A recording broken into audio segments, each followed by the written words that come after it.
It's Spalat time! Today, 12 brave young warriors will enter the Splatalot grounds to go head-to-head with the dastardly, despicable defenders as they battle it out to capture the highly coveted crown of Splatalot.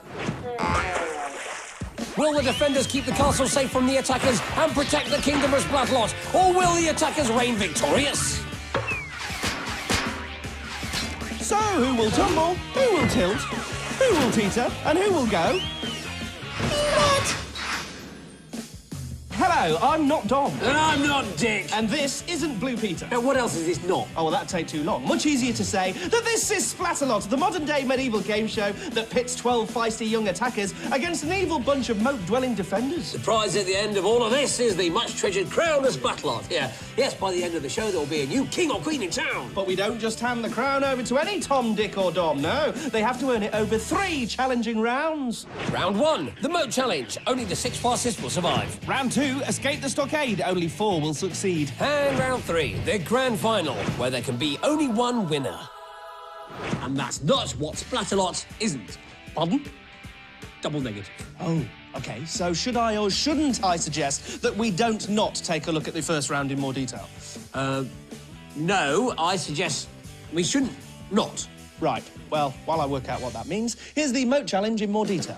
We begin with the baffling barrels. Then it's up the slippery slope to the terrifying rolling mace. Keep an eye out for the Splatzuka, though. Then it's down the impossible incline and across the beastly battle axes. This time you'll have a high-powered water cannon for company. Then it's over the rope bridge of disaster. And onto the perilous pole vault to complete the course at the castle entrance. You'd think that would be challenging enough. But think again, because this show isn't just about the attackers. No. It's also about this lot. Please welcome the Splatalot defenders. They're lean, mean, and generally unclean. In round 1, the defenders will be the crafty and cranky Croc-Nest, the feathery bird-brained Kookaburra. I'm gonna be the thorn in your side. And finally, our prickly friend, Thorn. Do you think they remember each other's birthdays? I doubt they can remember each other's names, but they never forget they're here to slow down the attackers. Talking of which, here's Marco. Red oranges! Woo! Marco, full of energy. Remember, this is against the clock. It's time you took a swim in the moat. No, there's no time for... Oh. Yes, it looks like there is time. You know, he really shouldn't listen to Thorn. Now, what mood is Kookaburra in? Marco, how you doing there, buddy? That's good. Looking forward to blasting you today. Well, he's polite enough, but that's usually just the kook before the storm. That's what I'm talking about, Thorny. That's how we roll. Well, Marco's getting splatted, but he's made it to the mace. My name is Thorn, not Thorny. Okay, I apologise for that, Thorny. I mean Thorn. Oh, dearie me, Thorny not happy with Kooky. And now Marco's... Oh, he's in the lentils. Full marks to the mace for leaving its mark on Marco. Do you want to bump fists? Why not? Yes! Well, they seem to have made up. Time for Croc-Nest to get involved. Hi, Marco. Marco now has 3 defenders to worry about. Ooh, Flappy Flag Strangler! Eesh, now, what was Marco thinking? He leaps for the battle axes, but he's nowhere near and dives straight into the moat wall. An impressive dive. Pointless, but impressive. Well, he's OK for now, but Kookaburra is splatting him repeatedly. Bad luck, Marco. Kook's already in the zone. Yes! Oh, thank you. Not sure if Marco should be lying down on the job, though. Looks like you've got something on your face. Want me to wash it off for you? Marco getting lippy. Oh, grubby Twizzler. Now he's getting slippy. And that's why they named it the Rope Bridge of Disaster. Come on, Marco, just a polo to go. You're in my territory now. How do you like it? You mean apart from the water cannon, the slippery pole and the moat? He's still on there. He's still holding on. Indeed he is, and Marco holds on to finish in a reasonable time of 5:31. That could be good enough. See you next time. I'll see you on the next level. Here's Julian. He likes juggling. How about barreling? Hogwash! Julian slips at the last barrel. It's like falling at the first hurdle, but totally different. The slope, Kook and Thorn await. How you doing, brother? Welcome, Julian. Do you think you're tough enough for the crown? Basildon! Thorn and Kook both testing Julian in their own sweet way. But Julian is passing the test. Look at him go. He's over the mace. But he's overshot the incline, the fuzz dangler. Yep, you pass one test, then find an even harder one just round the corner. But he's made it to the perilous pole vault. Give him some of that shower power. Hope you can swim. Well, he might not need to. Oh, baldy ding-dang flip-flops. Yes, well, he may have fallen at the last, but he crosses the finishing line with a time of 5:50. No, it didn't quite look like that. Lime green rice! Well, Danielle seems to be a colourful character. Danielle, welcome to the castle. Redditch! How are you, Danielle? Do you think Cook really cares? Of course he does. He really cares about knocking Danielle off that mace. Monkey fillet! Well, Cook actually misses Danielle, but that mace never misses a chance to throw someone into the moat. At the incline now. Cook fires and hits. Danielle runs, trips, grubby wizard. In slow motion, it's quite a graceful little dive. Shame that counts for nothing. Well, Danielle graced us with her presence for 9 minutes and 25 seconds, which could well put her in the danger zone. All right, bikes! Well, he also rode across the barrels and up the slope. But he's losing his balance on the mace. Crab nuts! Yeah, defend the castle, Croc. I'm trying. See this girl here? She's silent, but she's deadly. Yeah, just like a fart, buddy. Croc not happy with that remark. Wiggy! Travis also overshoots the incline. No one's made it over yet. So, do you think you're going to be the king of this castle then? Really? Well, tell us then. Well, padoing! Describe that move. Well, it was part kangaroo, part duckbill platypus. Or platiroo for short. Better run, Travis. Skip it, there he goes. Flail, flail. Well, Cook's right. A lot of flailing, then a lot of falling. But far from failing, Travis finishes in 5 minutes dead. Well, when I say dead, I don't mean them. Here's our fifth attacker, Jenn, now on the slope. Slowly, slowly. Catchy monkey! Monkey! Monkey! Monkey! If you could just stay still so I can do another one, please. Come on, you stop doing. Well, Jenn, there's your answer. He won't stop doing it. Here she is at the mace, and beefy milkshake! Now, Jen's into circus skills, but that mace sure isn't clowning around. Have you ever thought about running away to the circus? So will she come a cropper at the choppers? Bangle whap! What circus skills does she have exactly? Oh, great. Not funny. No one's laughing at that time either. Jenn is the second fastest so far. Beware the Unitard! Hi, Dominic. Hello. No, the attacker's name is Dominic Versprung. His name's Dominic Wolfsprung. Oh dear, this could be a long round. All right, Dominic. Cook aims, fires, and... Alfreton! Another perfect splat from Cook. Dominic? Yes? Attacker Dominic, almost over the mace, but squinty glut! Almost over. That's just a kind way of saying in the moat, isn't it? How will he cope with Croc Ness? Want a nice shower? It's the nice bit I'm having trouble with. Well, Dominic's just having trouble with the bridge. How about want a nasty cold shower to force you off the already difficult road bridge? That's what she should have said. Meanwhile, Dom has finished with a time of 5:25. So we're halfway through round 1, and 5 of our attackers have posted times under 6 minutes. Travis leads with a time of 5 minutes dead. He's not dead. And Danielle is in danger with 9:25.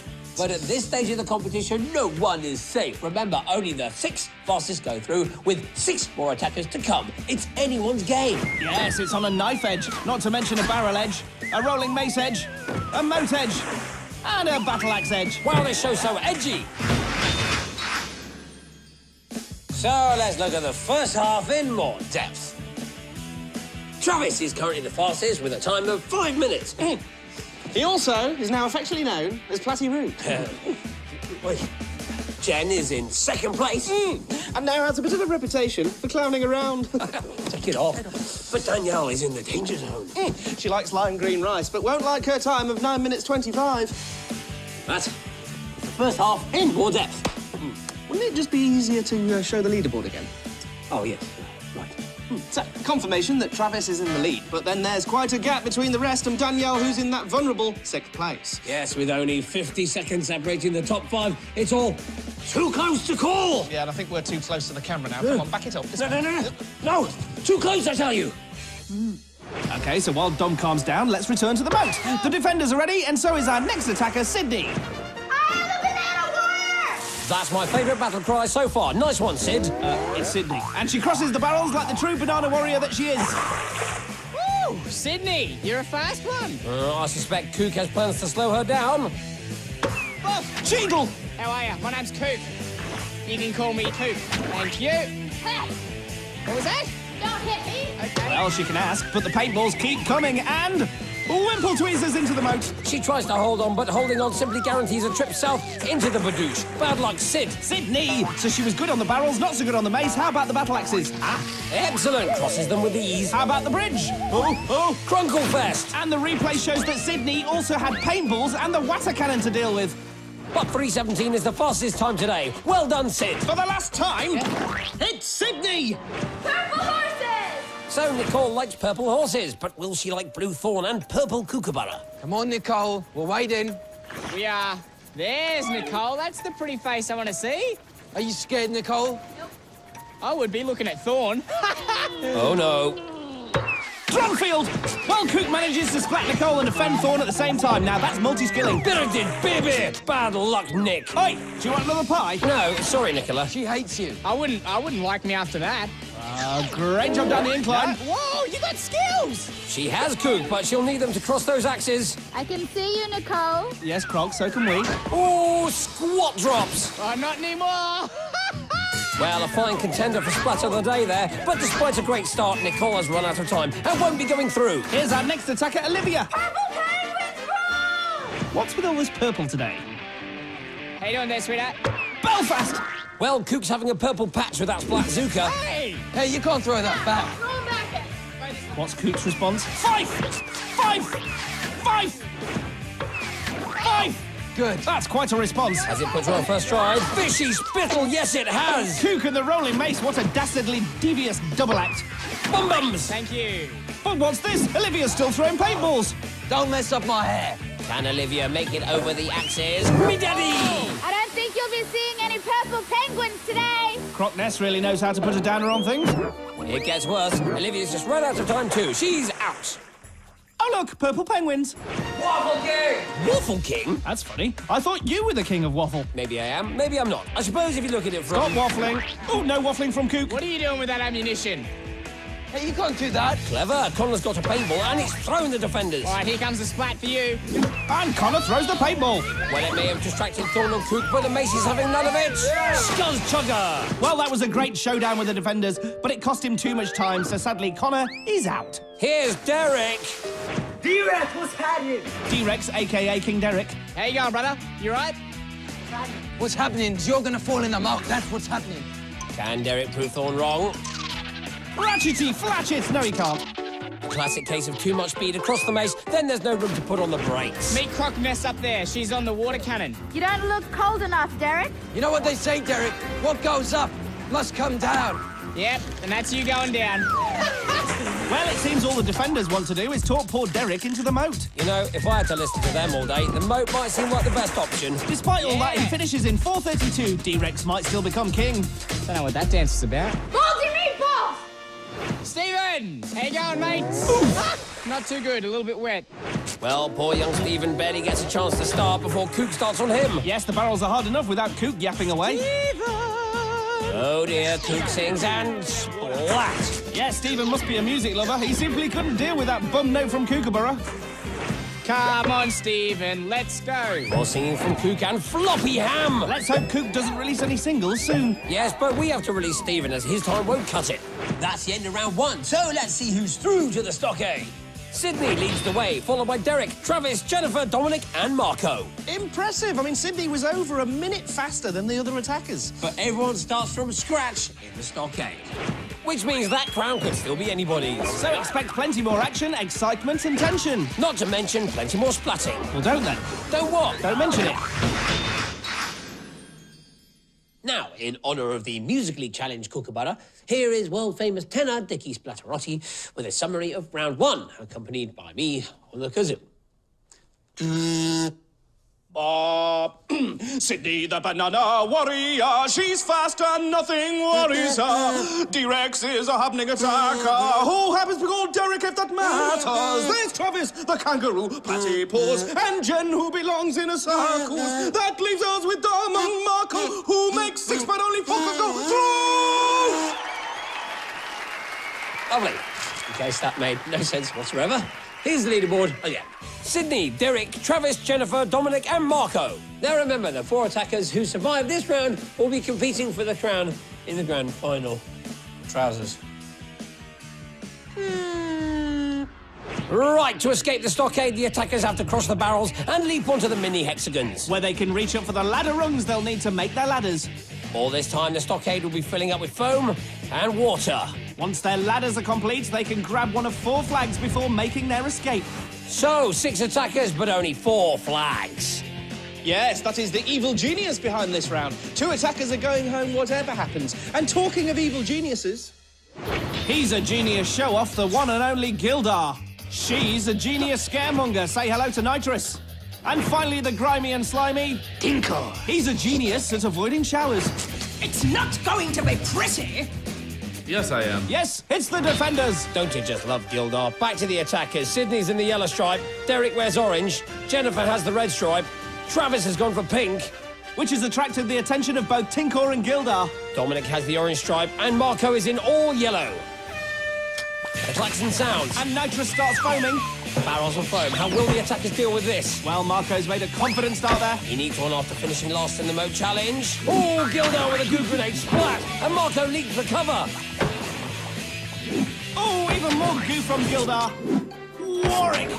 That splat actually knocked Sydney off her barrel. The foam is rising and so is the tension as Gildar now switches to the slime stick. And splats Derek off his hexagon. And Gildar has done it again. Thank you. Dominic. Yes? No, attacker Dominic has his first run. Gentlemen, some help, please. Gildar to the rescue with another goo grenade. Another good shot. High five. Gildar and Tinkor have turned into the Chugger Brothers. Splat me. Splat you. Gildar! Yes. You seem to have something on your face. Don't touch me. Gildar was definitely having a bad hair day. Meanwhile, Sydney now has a rung and Dominic Yes? makes another leap.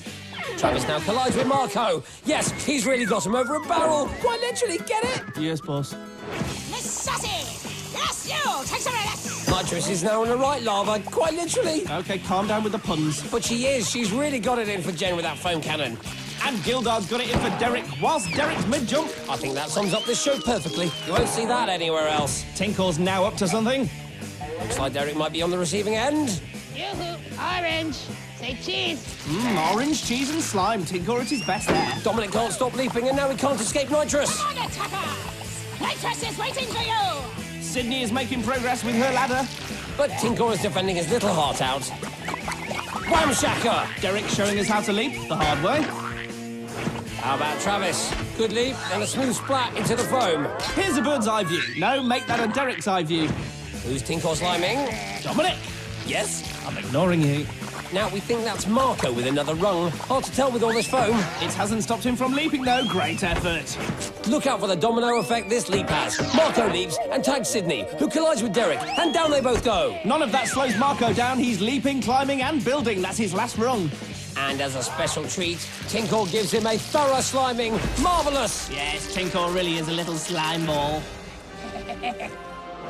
Things are hotting up now as Marco grabs the first flag. And only seconds behind is Dominic. Don't say anything. Marco is on his way up. Oh, and Travis now has the third flag. Only one left. So Marco makes it to the top and wins the second round. Dominic rushes over to his ladder and makes it through in second place. Narrowly beating Travis into third place. What a race. But this is where it gets nail-biting. Who will grab the last remaining place in the grand final? Jennifer's finished her ladder, but Sydney and Derek are still after rungs. Gildar! Sassy! That's It's it. Sassy! Where? There, she's climbing And up Jennifer the has the last flag. She's heading towards her ladder. But just look at Gildar. He's still furious about Tinkor messing up his hair. It won't bother Jenn, though, as she's through to the final. Which means it's farewell to Derek and Sydney. So we have our finalists, who take in a sneaky peek at the grand final course. Through are Dominic, Jennifer, Marco and Travis. They'll be mighty relieved right now. They've already overcome 2 incredible challenges, but we've saved the toughest one till last. All 6 defenders will be protecting the crown in the final. Plus, the obstacles just get bigger. And they don't get any bigger than the Titanic Teeter-Totters. Our brave attackers must get over them and past the defenders in order to claim that Splatalot crown. Go on then, Dick. Splat me with some splat stats. Here's your hat. OK, well, we said goodbye to Sydney and D-Rex in the stockade. They were the fastest attackers in the moat challenge, so it just goes to show that speed isn't everything on Splatalot. In fact, Marco, who finished last in round 1, then went on to win round 2, so he could well be the new favourite. On the whole, the defenders have been well behaved today. Not much bickering, but that could all change in the final. Doesn't take much to set them off, you know, especially when all 6 are involved. Take your hat off. Back to the attackers. Dominic, Jennifer, Marco and Travis are today's finalists. The end of the show is in sight. Oh, yes, but not before we see a whole lorry load more splatting, courtesy of the guys we love to hate, but we secretly love a bit. They are Nitrous, Thorn, Tinkor, Crockness, Gildar and Kookaburra. And, of course, there's the course. Clever. Our 4 brave warriors start with a cleansing mud bath. They then slide over the slippy slides towards the titanic teeter-totters. The barrier of all barriers and the leaping lily pads await. But beware, the defenders are well armed at this stage. The water wall is then all that separates them from the Splatalot crown. Well, the defenders are getting into position. Gildar's washed his hair, so let's bring out the attackers. Dominic is wearing orange and blue. Marco is in yellow. Then Travis is in pink. And Jennifer in purple and orange. There's a klaxon, and they're off into the mud bath. Thorn and Kookaburra are waiting to hose them down with foam cannons. There's snow way out. Get it? There's snow way out because it looks a little bit like snow. It's snow time for puns, Kook. This is the final. Oh, and Marco has the dubious honour of being the first to fall off the teeters. Dominic just holding on, but Cook slimes him off. Splat! Travis is the next to teeter, and they're all starting to fall. Jenn still up. Whoa, no, she isn't. So the teeters once more claim 4 victims. Dominic now making progress until Tinkle splats him. Yes, the replay reveals top work from Tinkle there with an ankle-biting paintball. Yes, Tinky! High 10! Oh, splat! Marco is down again. These teeters are really taking their toll. And so is Thorn now as he vaporises Dominic. Oh, and this is new. Gildar is adding more slime to the paintballs before Coop fires them. Is that allowed? Dawlish! Puddler! Oh, load it up again! Load it up again! Well, Marco won't be happy with this new tactic. The defenders certainly seem to have the upper hand in these early stages. Travis nearly. No, he's off. Cropnest still sliming Dominic. And Kookaburra still has his sights set on Marco. Plymouth! And the poor lad's down again. Marco must be wondering what's going on. The poor lad has been splatted 3 times now in exactly the same place. Travis totters again, but here's Jenn. She looks more balanced. Nuki! Well, a lesser warrior would have been knocked down there, but not Jenn. And she makes it to the barrier, but slides back down. And the rules state she has to start all over again. So can Travis capitalise on that?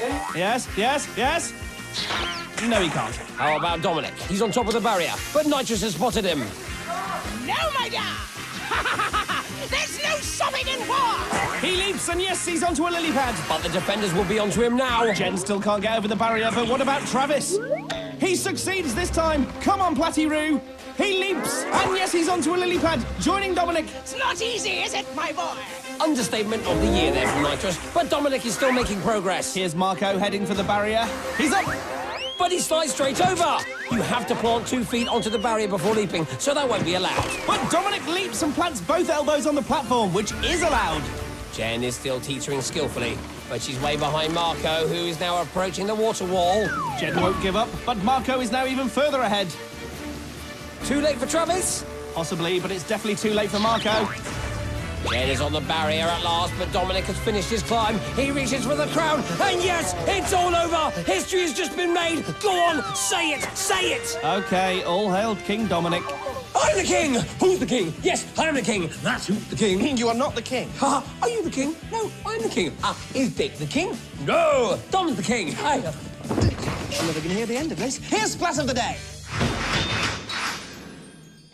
Today's Splatlight happened in the Moat Challenge when Nicole took on the battle axes and came a cropper to the choppers. But wait, there's more. We have to see Gildar's new hairstyle one more time. Don't touch me! What a double act. Ah, so the defender's also getting splatted today. That's an extra bonus. Yes, but nothing beats the fact that our new king is called Dom. OK, let's see how he did it. That's him, not you. Dominic wasn't a high flyer in round 1. And he only came second in the stockade. But he led from start to finish when it really mattered. And still had time for some top splatting before becoming King Dominic. I'm the king of the castle. All hail King Dom. Can we have an attacker called Dick next time, please?